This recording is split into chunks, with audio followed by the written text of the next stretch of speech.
स्वच्छतागृहात महिलांचे चोरून व्हिडिओ काढणाऱ्या विकृताला अटक करण्यात आली। व्हिडिओ काढणारा शिक्षक असल्याची माहिती समोर येते।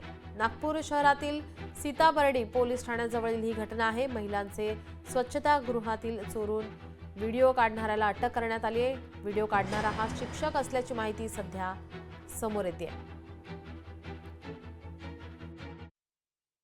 काल सायंकाळी एका महिलेने येऊन तक्रार दिली होती की ते विदर्भ साहित्य मंडळ या ठिकाणी एका सत्संगच्या कार्यक्रमाला त्यांच्या परिवारासह आल्या होत्या आणि गाडीतून उतरल्यानंतर त्यांना वॉशरूमला जायचं असल्याने त्यांनी तळमजल्यावरील वॉशरूमचा वापर करण्यासाठी त्या गेलेल्या होत्या। त्यांच्या लक्षात आलं की खिडकीतून कोणीतरी त्यांचा मोबाईल हल्ल्यासारखा दिसला, म्हणून त्यांनी पटकन बाहेर येऊन धावत येऊन आरडाओरडा केल्यानंतर त्यांचे पती जे बाहेर उभे होते त्यांनी त्या इस्माला पकडलं आणि त्याच्याकडे त्याचा मोबाईल चेक केला असता त्याच्यामध्ये त्या महिलेचा व्हिडिओ दिसून आला।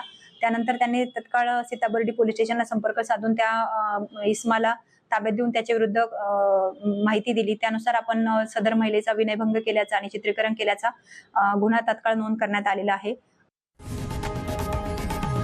लोकशाही मराठी ऐका, पहा, जागरूक रहा।